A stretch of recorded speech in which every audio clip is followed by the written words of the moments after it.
안녕하십니까. 오늘 이야기는 샌프란시스코 평화회담 이후 일본과 배상협상 국가들 이런 제목으로 말씀을 20-30분 말씀을 드리겠습니다. 그 배상 원칙에서 그 샌프란 조약에 의하면 이 모든 연합국이 다 배상을 받는 것이 아니라 현재 영역이 일본의 군대에 의해서 점령되고 일본에 의해서 손해를 받은 나라에 한정하여 배상 청구가 가능하도록 되어 있었다는 사실입니다. 그래서 샌프란시스코 조약이 정하는 바에 따라서 개별 국가들의 대일 배상은 별도의 교섭과 조약 체결에 맡겨졌다는 것입니다.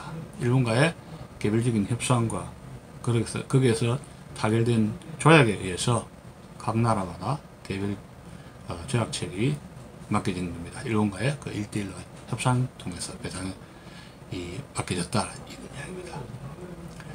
근데 이제 배상 과정 및 그 배상 성격의 문제점을 좀 한 4가지로 좀 지적을 하고 싶은데요. 첫째는 이 배상 과정은 일본에 유리하게 전개됐다는 사실입니다. 시간을 끌고 일본 경제가 숨을 쉴 수 있는 정도에 따라서 천천히 이렇게 진행되었다는 거죠. 그것은 채권국과 일본의 사이에 합의와 협의에 의해서 배상액, 배상 방법, 배상 시기가 결정되었다는 사실입니다. 일본 못 주겠다, 배째라 하면은 배상 못 받는 거예요. 그리고 돈으로 못 주겠다, 서비스를 하겠다. 그렇게 또 배상을 튕기면 또 그걸 수용을 전혀 안 할 수는 없다. 그런 이야기죠. 네. 일본에게 유리하게 전개됐다는 겁니다. 그럼 이렇게 왜 이렇게 됐느냐? 결국 이제 미국의 의도죠. 미국의 의도를 무시할 수 없는데 미국의 의도가 뭡니까? 일본을 아시아에서 방공 보로로 삼아가지고 이 북한, 중공, 소련 이런 공산주의를 막는 방파제로서 하겠다는 미국의 의도 전혀 무시할 수 없는 것이죠. 자, 그러다 보니까 배상이 진행되는 과정에서 일본 경제로 아시아 각국이 경제적으로 종속되는 결과를 낳게 되는데, 왜? 일본이 배상의 형식으로 진행되니까 일본의 상품들이 메이드 인 재팬 수출이 막 증가가 되고 수출 증대로 이루어지고 거기서 아시아 각국의 시장이 잠식을 당하니까 자연히 아시아 각국은 일본 경제에 종속되는 이 협력체제로 분업협력체제로 구상이 되고, 그건 어떻게 보면 또 미국의 의도가 미국이 일본의 경제를 키워주려는 의도가 담겨 있었다, 이렇게 생각할 수가 있는 것입니다. 가장 큰 문제는 이제 네 번째로는 일본이 생각하는 배상의 인식의 문제입니다. 어떤 인식을 갖고 있었느냐?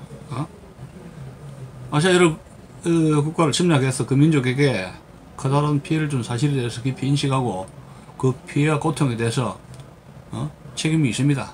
법적 책임으로 법적 책임이 있는데 이것을 성실하게 겸손하게 이행을 하겠습니다. 이런 인식이 처음에 좀 부족했다 하는 점입니다. 상당히 고자세에서 이렇게 미국의 이런 대응이 백업을 딱 해주니까 상당히 이게 느긋하게 똥배짱 튕기면서 안 받으면 말고 이런 식으로 배짱 튕기면서 시간을 질질 끄는 거예요. 근데 이거 받으려는 배상 국가들은 똥줄 타는 거 아닙니까? 어떻게 뜬간에 받으려고 난리를 벌리고 하다 보니까 질질 시간 끌고 그러다 보니까 일본이 원하는 대로 사인을 할 수밖에 없는 그런 딜레마에 처해 있던 것이죠.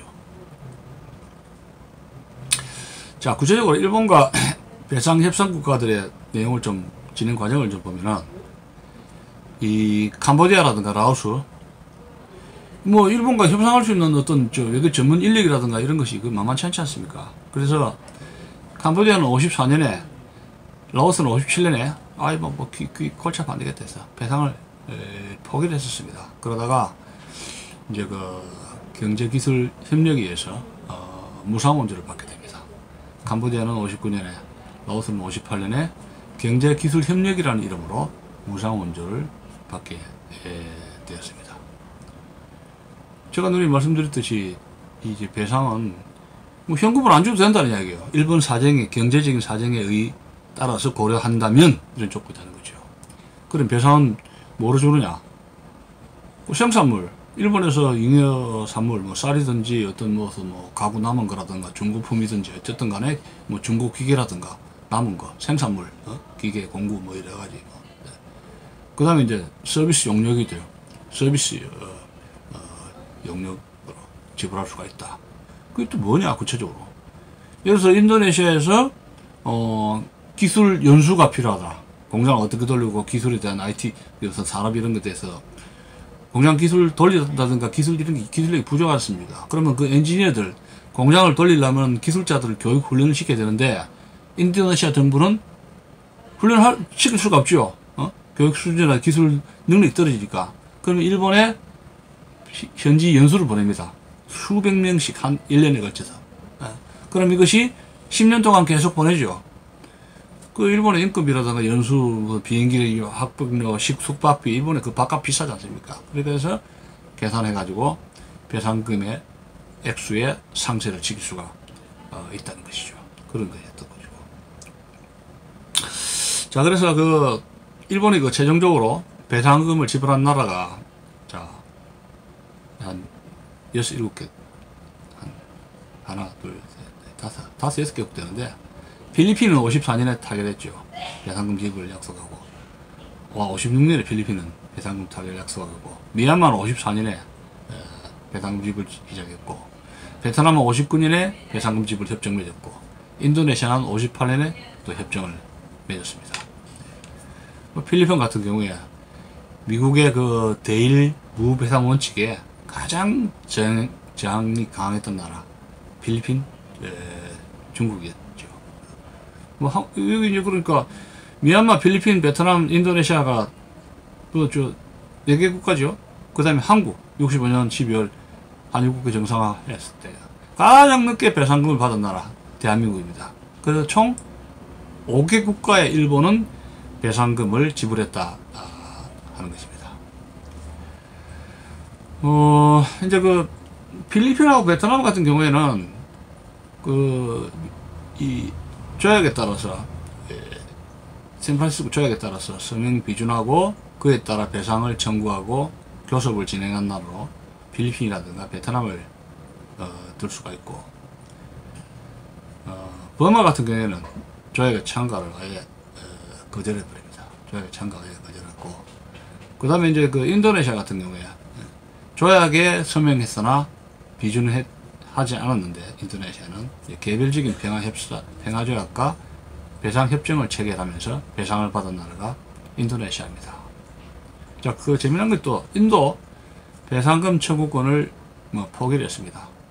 하기야 인도는 일본이 태평전쟁 때 점령하지 못했습니다.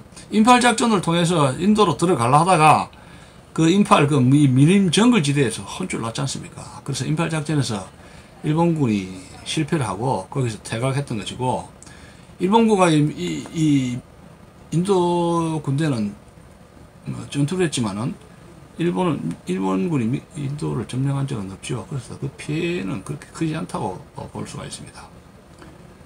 캄보디아, 라오스, 그건 아까 누누이 이야기했지만 청구권을 포기했었는데 경제기술 협력 협정을 통해서 무상원조를 받았던 것이 캄보디아와 라오스다, 이렇게 볼 수가 있습니다. 그래서 일본이 배상금을 지불한 나라는 버마라든가 필리핀이라든가 인도라든가 베트남, 버마 같은 경우에도 조약 참가를 거절했지만 나중에 개별 협상을 통해서 배상을 받았죠. 버마, 필리핀, 인도네시아, 베트남 이런 나라들입니다. 여기서 그 주목할 것은 중국의 경우입니다. 중국이 배상금을 받았느냐? 결과부터 말씀드린다면 못 받았습니다. 인도는 점령을 당하지 않았죠. 전투만 몇 번 했는데 못 받았고, 그건 뭐 어떻게 보면 또 뭐 그렇다 치더라도 최고로 태평양전쟁에서 피해를 받은 나라가 어느 나라입니까? 중국 아닙니까? 그래서 중국은 필리핀과 더불어 열심히 심각하게 미국의 대일 배상액 무배상, 대일 무배상 요청을 반대한 나라가 중국과 필리핀이었다는 걸 말씀을 드렸죠. 그 배상 요구 근거는 뭡니까?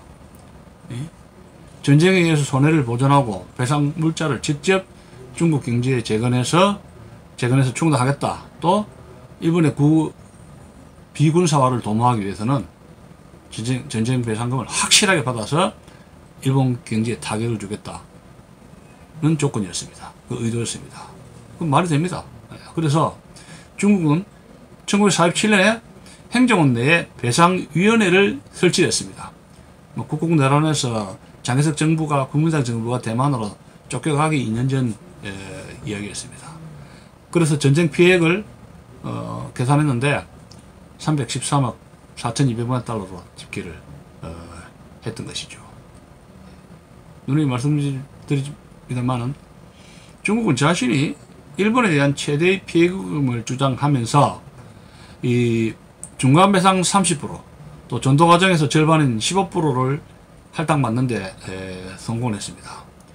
그 연합국 사령부가 배상금을 동경에서 책정을 했는데 중국이 제일 많이 배상금을 받아내는 그런 브로테이지를 할당했는데 중국이 제일 많이 가져가야 된다는 점에 인정을 했다는 사실입니다. 그래서 전도 과정에서도 절반인 그 15%를 할당받는데 성공을 했고 총액 배분 비율이 총 40%가 되는데 이 정도는 가져가야 된다 해서 연합국으로부터 인정을 받았던 것입니다. 그런데 49년에 10월 달에 장개석 국민당 군대가 어찌 됩니까? 국공내란에 패하면서 대만으로 쫓겨갔지 않습니까? 그래가지고 이제 그 이후에 최종적인 협상이 실패를 하게 되고 일본과의 개별 협상에 의해서 해결의 길을 걷지 않을 수밖에 없게 됐는데 6.25 전쟁 과정에서 진행됐던 샌프란시스코 평화회담에서도 중국이 대만 정부 미국이라든지 영국 이런 나라들이 영국이 중국 문제를 가지고 중국 공산당 정부를 승인하고 미국은 안 된다 하고 해서 중국과 미국 간에 샌프란시스코 회담에 중국 공산당과 장개석 정부, 대만의 장개석 정부를 초청하는 대표권 문제를 가지고 상당히 갈등이 있었어요. 그러다가 두 팀 다 초대하지 마라. 이런 상태에서 장개석 정부의 위상이 말없이 타격을 받게 되죠. 결국 장개석 정부는 수주 없으면 못 받겠다. 대만 배상 포기를 결정을 했던 것입니다. 지금도 그런 상태죠. 각 국가 그 배상 총액 및 경제기술 협력의 액수에 대해서 좀 말씀드리겠는데 버마 같은 경우에 1954년 11월 5일에 타결돼 가지고 처음에 2억 달러 받았고 또 나중에 1억 5천만 달러 받아가지고 총 3억 4천만 달러 받았어요. 필리핀 같은 경우에 1956년 5월 9일에 협정이 타결돼 가지고 총 5억 5천만 달러를 받았습니다. 인도네시아의 경우 1958년 1월 20일에 협상이 타결되고 2억 2,308만 달러를 받았습니다. 베트남의 경우 1959년 5월 13일 일본과 협상이 타결되어서 3,900만 달러를 받았습니다. 그 다음에 라오스 1958년 10월 달에 협상이 타결되고 300만 달러를 받았고 캄보디아는 1959년 3월에 일본과 협상이 타결되어서 450만 달러를 받게 되었던 것입니다. 한국 이야기는 다음에 합시다. 자, 결과적으로 보면은 이 일본의 배상금은 개인에게 지불한 게 아니다. 개인에게. 정부 대 정부 베이스, 정부에 갖다 준 겁니다. 그래서 그 받은 정부는, 일본 배상금 받은 정부는, 일본으로부터 배상금 받은 정부는 이제 받아가지고 국가 재정이라든가 경제 성장에 투입되었습니다. 또 일본 같은 경우에는 이제 배상금을 주면서 좀 이제 사과 없이 좀 이렇게 경제 협력, 경제 개발 차원으로 도와주겠다 이런 차원으로 해서 배상 과정은 사과 없이 진행되는 그런 형식을 문제점이 제기되었던 것이고, 일본을 중심으로 한 그 시장, 아시아의 거대한 그 시장 경제 블록이 형성이 되었습니다. 뭐 일본이 그 수출 메이드 재팬 그 일본 사람들이 이렇게 이 소형으로 해가지고 이렇게 구매에 맞게 그거 좀 잘 만들지 않습니까? 그러다 보니까 이제 혹하게 되는 거죠. 기술력이 아무래도 공업력이 아시아에서는 제일 선진 국가였지 않습니까? 그러다 보니까 대량으로 일본의 상품이 전 아시아 각국에, 뭐 우리나라 뭐 80년대까지 들어온 게 지금 코끼리 바통 아닙니까? 코끼리 바통. 일본 사람들한테 이 아시아 사람들한테 코끼리 바통 지금은 안 사지만 굉장히 인기가 좋았죠. 우리나라에서도 70년대 80년대 코끼리 바통이라면 빡하지 않습니까? 부인들이 그걸 많이 샀지 않습니까? 일본 상품이라면 뭐 환장하지 않습니까? 그래서 이제 이 사과 없이 배상 과정이 진행이 됐고, 이제 그러다 보니까 이것이 이제 그 식민지 경험한 이런 아시아 국가에서는 좋은 그 약점이 될 수밖에 없죠. 공격의 빌미가 되는 거죠. 시민단체 같은 경우. 그래서 공격하고 칠 수 있는 빌미를 이제 만들어 준 것이죠. 그래서 이제 개인소송이 진행되는 여지를 남겼고, 또 한일 과거사 청산 논쟁의 불씨가 되기도 했던 것입니다. 오늘 여기서 마치겠습니다. 아, 일하시는구나.